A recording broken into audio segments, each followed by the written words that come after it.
이 시간 우리 이창희 사모님 기도해 주시겠습니다.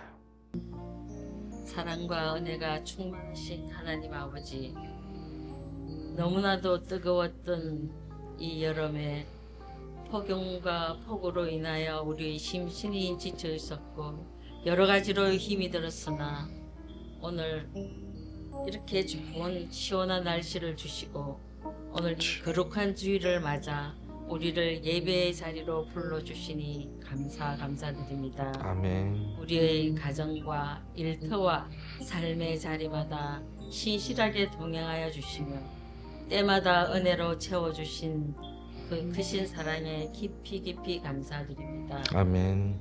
우리 삶의 분주함 속에서도 먼저 하나님을 찾게 하시고 주님의 음성을 들을 수 있는 귀와 마음을 허락해 주심을 또한 감사드립니다. 아멘. 긍휼의 하나님, 무관심했던 자리와 게으름에 머물렀던 순간순간들, 세상의 가치에 흔들리며 믿음을 저버렸던 순간들을 회개합니다. 아버지.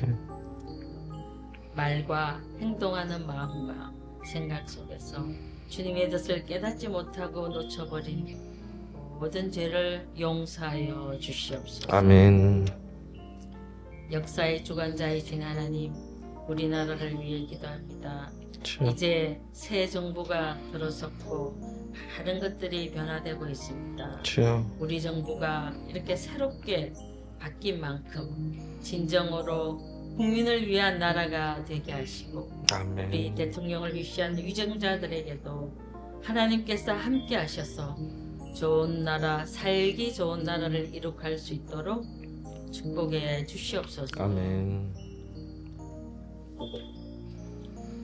온 지구촌이 우리 인간들의 무분별한 지각으로 인하여 큰 몸살을 앓고 있습니다. 아버지. 폭염과 폭우로 또한 전쟁으로 또 각종 사건 사고로 참으로 뉴스를 보기가 힘들 시간입니다. 이 모든 것들은 오직 우리 하나님만이 해결하실 수 있사오니 하나님이시여 하루속히 이 지구촌에 전쟁이 종식되고 휴전되며 이 땅에 자유와 평화를 허락하 주시옵소서. 아멘. 우리 교회에 특히 고3 학생들이 많이 있습니다. 그들에게 지혜와 명철의 능력과 건강함을 주셔서 그들이 소원하고 바라는 좋은 결과를 이루게 하옵소서. 아멘.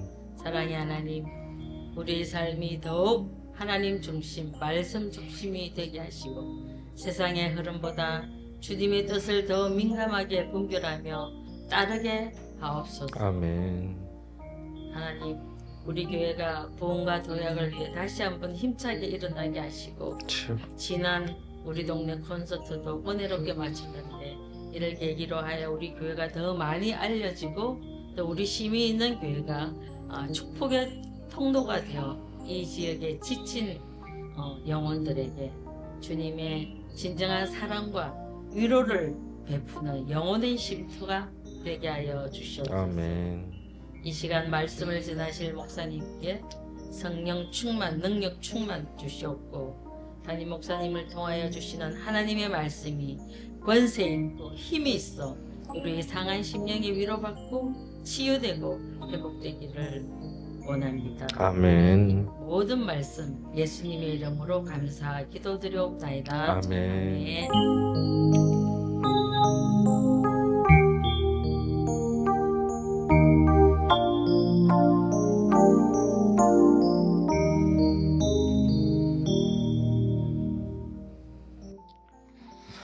오늘 성경 말씀은 출애굽기 4장 10절에서 17절까지 말씀을 보겠습니다. 옛날에 여러분 혹시 비정상회담이라고 들어보셨나요? 비정상회담이라고 해서 대한 외국인들 있지 않습니까? 한국에 와서 사는 외국인들이 나와서 함께 얘기하고 했던 그런 프로그램들이 있었어요. 지금은 뭐 많이 없어졌는데 그런데 이제 진짜 놀랬던 거는 그 외국인들이 한국말을 저보다 더 잘하는 것 같아요. 완전히 이제 부드럽게 하고 기똥차게 하는 것을 보면서 참 놀랐던 기억이 납니다. 근데 이제 여러분도 다 아시다시피 이 외국인들이 한국에 와서 제일 놀랬던 게 뭐냐, 혹은 신기했던 게 뭐냐라고 물어보면 여러분 다 아시죠? 뭘 것 같아요? 도저히 이해할 수 없는 문화. 이제 그 반대말로는 중국에 이제 만만디 뭐 이런 게 있을 것이고, 우리는 빨리빨리, 빨리빨리라는 문화랍니다. 뭘 해도 빨리빨리라는 거예요. 적응이 안 된다라는 겁니다. 적응이. 그래서 처음에는, 그러니까 내가 당하는 입장에서는 적응이 안 되는데, 이제 내가 그 빨리빨리를 요구하는 입장에서는 너무 또 좋다는 거예요. 인터넷 설치도 빨리 되고, 휴대폰을 개통해도 빨리 되고, 외국 사람들이 한국 와서 제일 좋아하는 것 중에 하나가 안경 이렇게 가면은 뭐 1시간 만에 맞춰주는 데가 없어요. 그 특별히 주문하지 않는 거 이상. 그러니까 저기 뭐 유튜브에도 많이 올라옵니다. 그 한국에 사는 외국인이 부모님을 한국으로 초청해서 놀다가 의료 관광을 많이 시켜줘요. 그래서 제일 신기한 건, 특히 미국 사람이 신기해하는 게 진료를 시작했는데 아직 시작도 안 했는데, 시작도 안 한 것 같은데, 외국에는요 뭐 하나 하려면은 몇 달씩 기다려야 된다고요. 그러니까 엄청나게 비싸다고 합니다. 그래서 보험도 우리나라 그 의료보험 체계에 대해서 민영화를 반대하고 막 이러잖아요. 그 이유 중에 하나가 미국 보험이 정말 비싸고 좀 뭐라 그럴까요? 그 돈 있는 사람 아니고서는 좀 받기 힘들다고 합니다. 그래서 보험이 그레이드가 있어요. 등급이 1등급, 2등급 막 이렇게 그레이드가 있어가지고 그 보험에 따라서 보장받을 수 있는 게 또 다 틀리다고 해요. 그러니까 이제 우리 내시경 하면, 우리나라에서 내시경 하면은 그 얼마 정도 나오는지 아세요? 10만 원 정도 나오나요 요즘에? 수면 내시경, 그 위 내시경인 경우에 그 정도 나오는지 모르겠습니다만은, 저기 미국에는 한 1,500달러 이상 나온다고 합니다. 최소. 최소. 그것도 몇 달 안에 잡으면 다행이고, 안 그러면 잡지를 못한다고 얘기를 하더라고요. 그 정도로 좀 우리는 빨리빨리 문화가 있다라는 거죠. 그런데 성도들도 우리 신앙인들도 그 빨리빨리 문화가 젖어 있는 부분이 있잖아요. 왜냐하면 우리는 한국 사람이기 때문에. 그래서 하나님의 일을 생각할 때 이 빨리빨리 문화로 볼 때 좀 하나님이 마땅찮아요. 아예 하나님, 내가 좀 이렇게 얘기 딱 하고 기도 좀 진하게 딱 했으면 그냥, 그죠? 제깍제깍 들어주셨으면 좋겠는데 제깍제깍이 없어요. 제깍제깍이. 생각해보면 참 힘듭니다.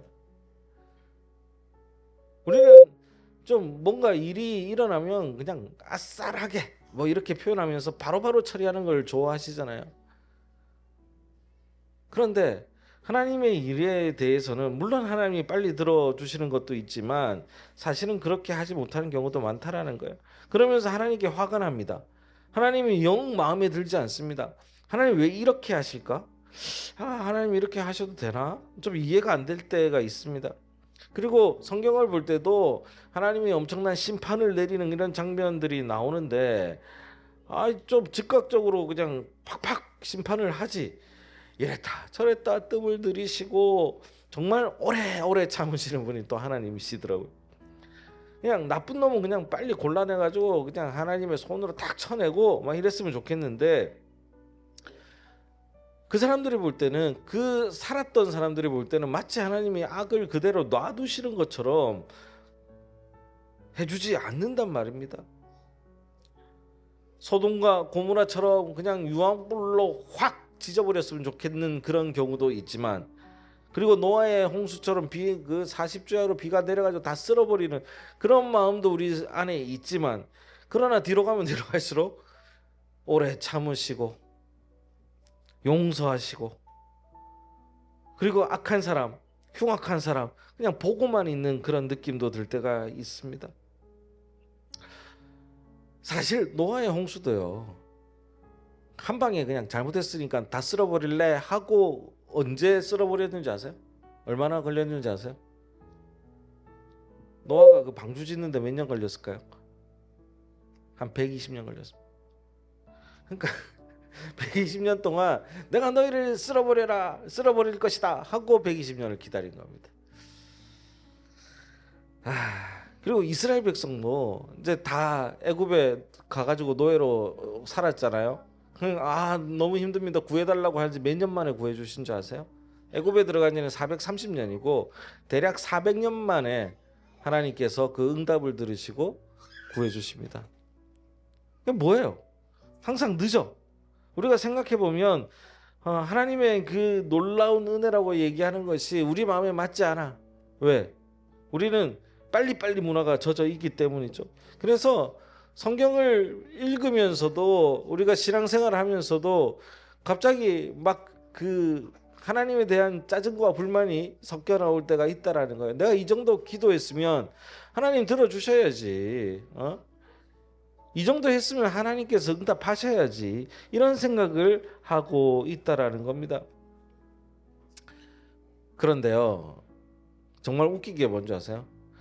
근데 내 신앙의 키는, 내 신앙의 부분은 빨리빨리 안 자라도 괜찮아. 나는 괜찮아 항상. 그렇지 않습니까? 다른 일들에 대해서는 하나님이 제깍제깍 내 말을 들어주셨으면 좋겠지만 내 마음에 있는 내 신앙의 키는 나는 조금 늦어도 괜찮은 거예요. 왜 그럴까요? 내로남불인 거죠. 내로남불. 사랑하는 우리 성도님들, 그렇게 하신 데는 우리가 크게 보면 하나의 이유가 있습니다. 크게 보면 하나의 이유가 있는데, 하나님이 어떤 일을 가지고 이 땅에 역사하셨을 때 많은 방법이 있었지만 그 중에 하나가, 그 중에 대부분의 그 역사의 일을 차지하는 부분 중에 하나가 뭐냐면 바로 사람을 통해 역사하셔서 그래요. 사람을 통해서. 하나님이 직접 막 홍수를 내리고 뭐 이럴 때도 있지만 제일 중요한 것은 사람을 통해 하나님은 역사하셨다라는 겁니다. 사람을 통해 심판하고 사람을 통해 구원하고 사람을 통해 사용하십니다. 노아의 홍수 때도 직접 하나님의 비를 내렸지만 사람들에게 하는 메시지는 누구를 통해 줬냐면 바로 사람을 통해 준 거예요. 누구요? 노아. 120년간 배를 져요. 120년간. 그것도 어디에 져요? 아라랏산 저 산 꼭대기에다가 짓습니다. 어느 날 우리 이양수 총장님이 설봉산에 올라가 가지고 배를 져. 뭐라 그랬어요, 동네 사람들이? 맞아요. 안 됐다. 큰일 났다. 너무 일을 많이 하셨다. 이러고 있어. 근데 배를 지는데 양수 총장님 말고 혜경 씨도 있고 혜경 씨 엄마도 붙어 있고 가족들이 다 붙어가지고 그 배를 져요. 그럼 동네 사람들이 뭐라 그럴까요? 단체로 미쳤다 그래서 그런단 말이에요. 근데 노아는 그걸 했어요. 생각해 보세요. 날씨가 쨍쨍해. 비가 와서 다 쓸어버린대. 노아는 하나님의 말씀 그대로 얘기했거든요. 하나님께서 우리를 다 쓸어버린다고 하셨다라고 얘기를 하면서 배를 지으라고 하셨다라고 하는데 노아는 그 얘기를 다 알고 뭐 말을 해줘도 주변 사람들이 믿지를 않는 겁니다. 그리고 120년이 흐르는 거예요. 비가 내리고 홍수가 나고 내가 목구멍까지 물이 차야 그제서야 노아의 말이 맞았구나 하는 거죠. 그때까지 120년이 걸린 겁니다. 하나님은 그 노아의 모습을 보면서 하나님의 마음을 전하셨던 겁니다. 여러분, 사람을 심판할 때도 사실은 하나님이 막 직접적으로 뭐 태워 죽이고 뭐 이런 것들은 그냥 일부고요. 사실은 사람을 통해서 심판할 때가 많습니다. 근데 하나님 좀 그나마 감사한 게 하나님이 뭐라고 하냐면 악을 들어 악을 친다라고 말씀을 하시거든요. 악한 자를 이용해서 악을 친다라는 얘기도 많이 하시는데 이 선한 자에게 피를 묻히지 않으려고 하는 모습도 많이 나오지만 결국 하나님이 일하시는 방식은 사람을 통해서 하는 겁니다. 문제는 하나님이 사람을 통해서 일을 하시되 인간과 우리도 사람을 시키고 이럴 때 있잖아요. 인간과 다른 점은 무엇이냐면 바로 뭐겠어요? 하나님은 책임지시는 분이라는 겁니다. 자, 오늘 성경으로 다시 돌아가면요, 하나님께서 모세를 부릅니다. 하나님께서 이 이스라엘의 그 외침, 우리를 구해주세요 하는 이스라엘 백성의 외침을 듣고 모세라는 사람을 태어나게 하고 모세를 훈련시키고, 그리고 이 모세를 통해서 구원을 시킨단 말이죠. 근데 모세가 몇 살에 불림을 받았냐면, 모세는 그래요. 여러분 그 아셔야 될 게 뭐냐면, 안에 누구 계시죠? 둘 다? 은비예요. 예, 예. 자, 모세는요, 어릴 때 그 뭐 알잖아요. 나일강에다가 모세는 저기 그 애굽의 사람들이 다, 애굽의 왕이 제일 처음 난 것들은 다 죽이라 하는 바람에 모세가 죽을 뻔해요. 그래서 모세 엄마가 어떻게 했냐면 그 나일강에 모세를 이렇게 띄워버립니다. 그 나일강이 어디로 흐르냐면은 왕궁으로 흘러. 그래서 왕궁에 있던 공주가 보고 너무 예쁘게 생긴 거야. 야, 얘 들어다가 내가 키워야겠다 하고 키웁니다. 자, 어쨌든 그래서 이 모세가 왕궁에서 성장해 나가고, 그리고 왕궁의 교육을 받고 왕궁의 준비를 받는데 몇 년이 걸리냐면 40년이 걸려요. 그리고 40살이 되던 해 나가가지고 이 모세의 출생을 알고 있던 그 이스라엘 사람들하고 뭐 이런 저런 오해를 하다가 또 애굽 사람을 쳐서 죽입니다. 그래서 쫓겨나요. 도망가요, 모세가. 막 도망가가지고 어디서 사냐면, 제일 좋은 왕궁에 살았다면 제일 낮은 광야에서, 아무것도 없는 곳에서 거기서 40년간을 또 삽니다. 그러면서 이제 완전히 그 거지가 돼간 거죠. 그리고 80년이 되어서야 하나님이 그제서야 겨우 부릅니다. 겨우 불러가지고 어떻게 이 사람을 쓸까를 고민하시는 것이죠. 저는 때때로 하나님이 쓰시는 사람에 대해서 좀 많은 생각을 합니다. 전혀 생각지도 못했던 사람을 들어 쓰시는 것도 보고 하는데, 자, 보면 좀 그래요. 좀 특별한 사람, 더 깨끗하고 의롭고 흠이 없고 과거에 문제 없는 그런 번듯한 사람이 좀 나타나서 하나님이 이 사람 너무 괜찮다고 쓰셨으면 좋겠는데, 하나같이 좀 찌질해. 하나님이 쓰시는 사람들을 보면 하나같이 좀 뭔가 부족해요. 생각해 보면요, 예수님도 마찬가지지만 무슨 농사꾼, 어부, 목자, 뭐 의사, 이런 사람들은 과거에 인정받지 못했던 사람들이에요. 요즘처럼 이런 게 아니라, 특히 의사라고 해서 와, 의사 대단하다고 하지만, 의사는 우리도 중인 계급이었잖아요. 완전히 중간 사람이었잖아요. 여기서도 의사라는 사람이 옛날에는 그렇게 대우받는 사람들은 아니었다고 합니다. 그런 사람들, 그리고 세리는 잘 나가는데 왜 그러냐? 자, 이스라엘 민족 자체가 뺏겼잖아요. 그래서 앞잡인 거야. 로마의 세리였던 거예요. 그래서 이 세리라는 것은 다른 나라를 위해서 돈 걷어줬던 사람이기 때문에 욕먹었습니다. 마태 같은 사람은 세리잖아요. 게다가 대부분이 글을 읽지 못하는 사람들도 많았습니다. 이런 사람들을 데려다 쓰시는 거예요. 아브라함도 얼마나 찌질합니까? 자기 와이프, 자기 죽을까봐 와이프 팔아먹잖아요. 그 대단한 다윗은 어떻습니까? 저기 남의 와이프 이쁘다고 해서 뺏어 오잖아요. 그냥 온갖 찌질하고 이런 모습을 보여줬던 사람들입니다. 그러나 하나님은 이런 사람들을 쓰셨다라는 거예요. 일본의 경영학자가 이런 얘기를 했다고 합니다. 성공하려면 계속할 수 있는 힘이 있어야 하고 에너지가 있어야 하고, 이 계속하려는 이 에너지는 그의 삶의 자세, 체질에서까지 계속 이어져야 된다라는 얘기를 하면서 세 가지 주문을 합니다. 자, 갑자기 이 얘기를 왜 하냐면, 하나님의 이 경영 속에서는 우리가 어떤 자세를 가지고 봐야 되냐라는 것을 말씀드리고 싶은 거예요. 사람이 어떤 일에 대해서 끝까지 가려면 제일 잘해야 되는 게 뭐냐면, 이 사람의 얘기로서는 감동을 좀 잘해야 돼. 감동. 우리 너무 감동 없잖아요. 저도 그런 것 같아요. 저는 그나마 감동을 많이 한다고 생각하는데 뭐 저희 아이들이 와가지고 막 뭐 저 놀다가 머리를 막 아빠 나 너무 달라진 거 없어 예뻐졌지 하는데 참 감동이 없습니다. 모르겠어요. 그런 것도 있고 그리고 너무 좋은 풍경을 봐도 감동이 자꾸 줄어드는 것 같아요. 줄어드는 것 같아요. 아, 왜 그러지? 옛날에는 정말 좋았는데 라고 얘기를 하는 거예요.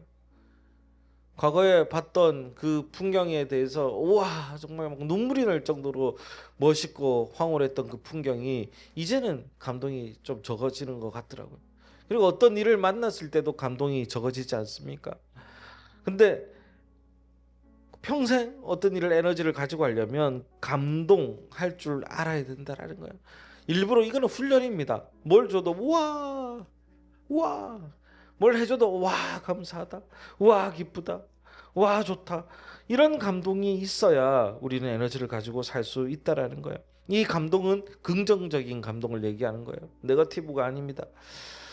그 감동이 우리에게 자꾸 감동하다 보면 가슴으로 와 닿는다라는 겁니다. 애들 보면 얼마나 감동합니까? 뭐 하나 갖다 줘 와요. 제 농담삼아 농담이 아니 진담이죠. 제가 겪었던 얘기. 어렸을 때 우리 아이들에게 그 뭐예요? 그 쭈쭈바나 뭐 이런 거 하나만 갖다 줘도 완전 감동합니다. 아빠 우리 아빠 최고. 요즘에는 그 투썸 K 이상은 돼야 감동이 좀 있거나 최소 뭐 정도 돼야 되죠? 치킨? 그런 건 제가 선물할 줄을 몰라서 모릅니다. 물론 돈은 항상 감동을 받습니다. 근데 이제 액수가 계속 올라가야 돼요. 인간은 좀 강한 자극을 원한다 그러지 않습니까? 하나의 자극을 보고 그 자극에 익숙해지면 그 다음 자극을 더 세야 되는 거예요. 더 세야 되는 거. 그래서 작은 것에 감동하는 것은 뭐 해야 되냐면 결론은 훈련해야 된다는 거예요. 훈련. 자꾸 노력하길 바랍니다. 와 이걸 자꾸 따라 해야 돼요. 두 번째는 뭐냐면 평생 배우는 자세가 있어야 되는 겁니다. 어떤 제 선배님이 거기 무슨 심리학 공부를 하셨던 분인데 그 어디 저 업체에서 불러가지고 목사님 좀 불러가지고 얘기 좀 해달라고 갔어요. 갔는데 자기는 깜짝 놀랐답니다. 그러니까 여러분 그 좀 재계에서 유명한 사람들 뭐 저는 잘 모르지만 어마어마하게 부자 회장님들 뭐 이런 분들이 다 와가지고 저기 그 강연을 듣더래요. 그래서 근데 그 선배님이 뭐 그렇게 대단한 분은 그 당시만 해도 아니었거든요. 그래서 너무 놀래가지고 아니 여러분들이 뭐 제 얘기를 들으실 만큼 뭐 가치가 있는지 모르겠습니다 하고 뭐 이런 식으로 얘기를 하면서 했는데 다 끝나고 이분들이 하는 말이 뭐냐면 아이고 많이 배웠습니다 라고 하더랍니다. 겸손하게. 그러니까 사람은 배우는 존재고 겸손해지는 거지. 그 회장님이 그 사람을 보러 그래도 뭐라도 배우겠다라는 마음이 있었기 때문에 온 거예요. 물론 그게 다가 아닐지 모르겠지만 어쨌든 그분들의 마음을 항상 배우겠다고 하는 자세가 있는 거예요. 뭐라도 이제 전제는 좀 다르겠죠. 돈이 된다면 뭐 이런 건 다르겠지만 어쨌든 배우고자 하는 자세가 있다고 합니다. 신앙인도 마찬가지예요. 신앙인도 우리의 신앙이 그냥 내가 이제 교회 나갔으니까 끝 내가 한번 나가줬으니까 됐다가 아니라 하나님의 마음이 우리의 삶 속에 하나님이 원하시는 것이 무엇인지를 자꾸 탐구하는 마음이 있어야 되는 겁니다. 있어야 되는 거예요. 궁금하지 않습니까? 하나님은 다 똑같은 얘기를 하지 않으셔요. 나에게 하는 얘기가 있고 너에게 하는 얘기가 있고 다른 사람에게 하는 얘기가 있다라는 것을 우리는 잊으면 안 된다는 얘기는 저는 드리고 싶은 겁니다. 세 번째가 뭐냐면 여러분들 우리 윤전자 권사님이 제일 잘 하시는 겁니다. 회춘의 마음이 있어야 됩니다. 회춘의 마음. 그게 무슨 얘기냐면 평생 청춘. 내가 나이를 먹었다는 걸 몰라야 돼. 몰라야 돼.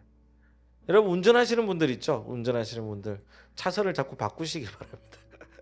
나이가 들어가면 들어갈수록 차선을 바꾸지 않는다고 얘기해요. 실제로 그렇게 하시라는 얘기는 아니고, 그러니까 우리가 다른 길로 가는 것을 두려워한다는 얘기예요. 그잖아요. 그냥 이 길로만 가고 그냥 2차선으로 같은 사람은 2차선으로 가고 이렇게 얘기를 합니다. 젊음의 특징이 뭡니까? 도전이거든요. 항상 부딪히고 뭔가를 해보려고 하는 마음이 있다라는 겁니다. 다시 시작하는 것도 청춘이라는 거예요. 매일매일을 임하는 자세가 나는 새롭게 시작한다는 것 자체가 그 청춘이라는 겁니다. 그래서 우리 대표적으로 저희가 제일 잘하시는 분이 저희 교회에서 우리 윤영자 권사님 아닙니까? 내 나이 몰라 그냥 나 젊어 다 젊고 생각도 젊고 마음도 젊은데 딱 하나 문제 있는 게 무릎이 좀 아파. 그거 빼고는 그냥 나는 젊은이야.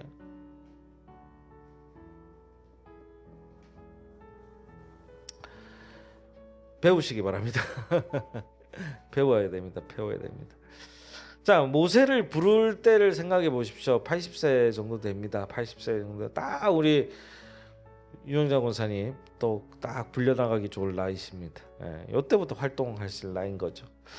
자, 그런데 더 젊었을 때 불렀으면 안 됐을까요? 몸 육체적으로 좀 건강했을 때 불렀으면 안 됐을까요? 기력이 있을 때, 능력이 있을 때 할 것이지. 모세 입장에서는 왜 다 늙어서 나를 부르십니까? 하고 원망을 할 수도 있었을 것입니다. 그리고 모세를 시킵니다. 근데 모세도 똑같아요. 찌질해요. 뭐 시켜가지고 그 정도 하면 하나님이 시키면 하면 되는데 안 돼요. 못해요. 그만할래요. 제발 저를 내보내지 마세요. 이 얘기를 하고 있는 겁니다. 그래서 하나님이 얘기를 합니다. 야, 내가 너와 함께 있고 네 손에 지팡이 있잖아. 됐다. 그거 들고 가라죠. 오늘 말씀 한번 다시 보겠습니다.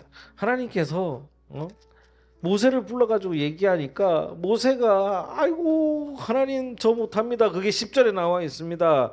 뭐라고 얘기합니까? 아이고 하나님 저는 입이 뻣뻣해요. 혀가 뻣뻣해요. 말도 못해요. 더더더더 합니다. 라고 안 해요. 안 해.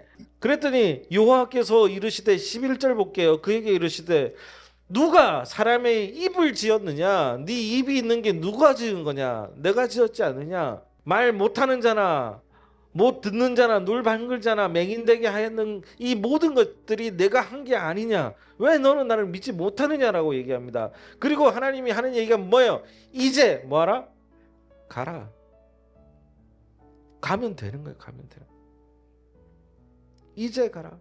그랬더니 모세가 또 뭐래? 찌질 그 자체. 아이고 보낼 만한 자를 보내소서. 나는 못해요. 나는 못해요. 나는 못해요. 여러분 우리 아이들에게도 못해도 된다는 마음은 심어주지 않으셨으면 좋겠어요. 되게 중요합니다. 어떤 아이들이 우리 저희 그 교육심리학적으로 볼 때 아이들은 적어도 도전하는 것을 누구에게 배우냐면 부모에게서 배웁니다. 뭐든지 해보고 안 되는 건 괜찮아요. 그게 먹는 것도 마찬가지고 뭘 하는 것도 마찬가지입니다. 많은 도전과 많은 접촉을 해봐야 됩니다. 그래야 내가 뭘 하는지, 뭘 좋아하는지, 뭘 나빠하는지를 알 수 있기 때문이죠. 하나님도 마찬가지예요. 야, 넌 무조건 잘하게 돼 있어. 왜? 내가 너와 함께 하는데 왜 그래? 왜 그래? 라고 얘기를 하는 거예요. 그래도 제 말 못하고 그랬더니 하나님이 화가 났어요. 노하셔가지고 니네 형 아론 있잖아. 내가 붙여줄게 그러면. 답답하 라고 얘기하는 거예요. 모세는 답답한 사람이었다니까.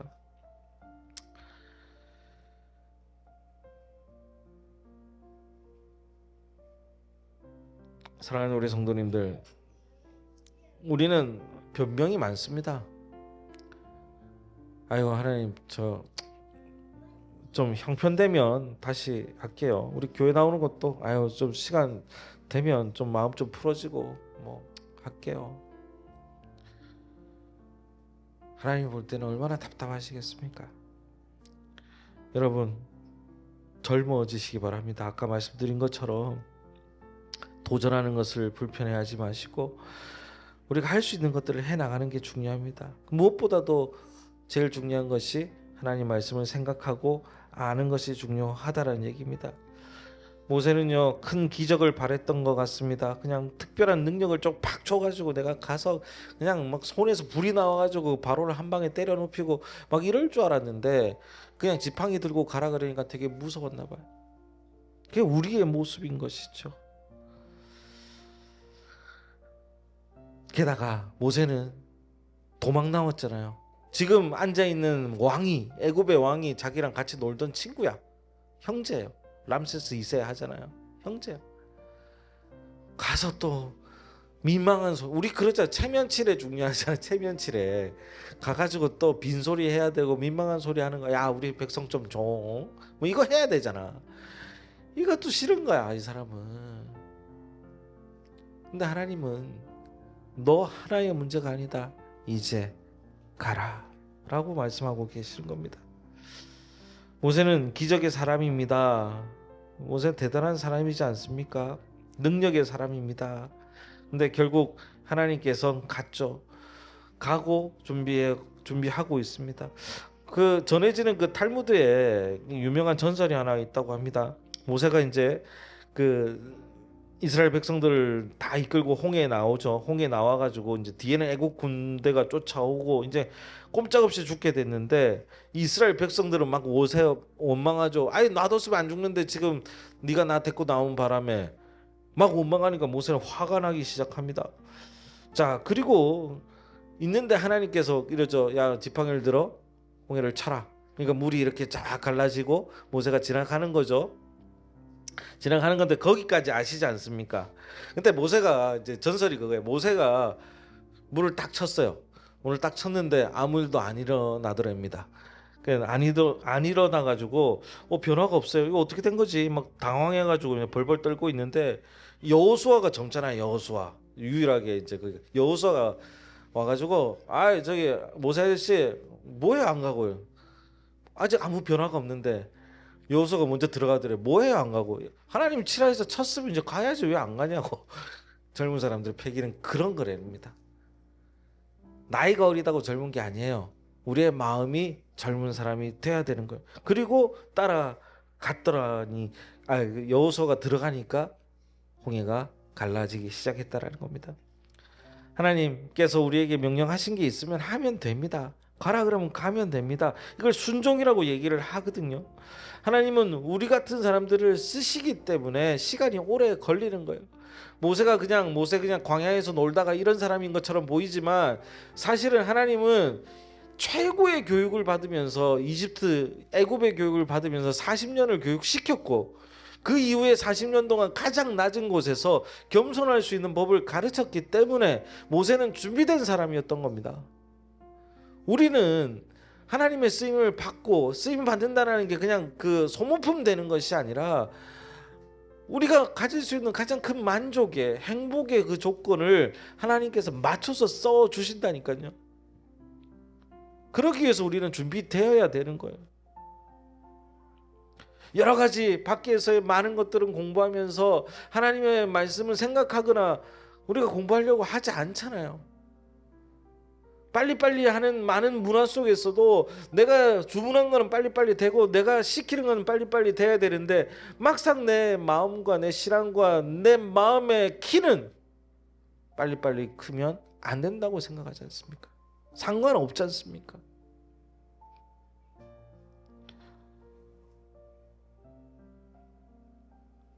사랑하는 성도님들, 저는 여러분의 하나님의 말씀에 순종하는 삶이 됐으면 좋겠습니다. 복종과 순종의 차이는 아시죠? 복종은 싫은데도 따르는 거고 순종은 정말 내 마음이 함께함으로 가는 것을 순종이라고 합니다. 그런 순종들이 자꾸만 많아지시기 바랍니다. 그래서 여러분 이 값없이 어쩌면 가장 낮은 이들이 쓰여졌던 이 성경의 모습을 보면서 우리도 하나님 앞에 쓰여질 때 그 놀라운 감사와 은혜와 성취감이 여러분에게 일어나시기 바랍니다. 그러면 삶이 달라져요. 여러분의 삶에서 제일 중요한 게 뭡니까? 돈 하는데 돈이 필요한 이유가 뭐예요? 내가 행복해지려면 돈이 필요한 거잖아요. 뭐 다른 것도 뭐 사거나 아니면 뭐 하는 게 뭡니까? 내가 행복해지려고 하는 게 바로 그 목적 아닙니까? 솔직히 우리 가족이 행복해지든 뭐가 행복해지든 하나님께 순종할 때 그 행복을 넘어서는 행복이 있을 줄로 믿습니다. 그게 믿음이에요. 그 믿음이 여러분에게 일어나셔서 정말 놀라운 상황들이 자꾸만 벌어지시기를 주의 이름으로 간절히 축원하겠습니다. 기도할게요.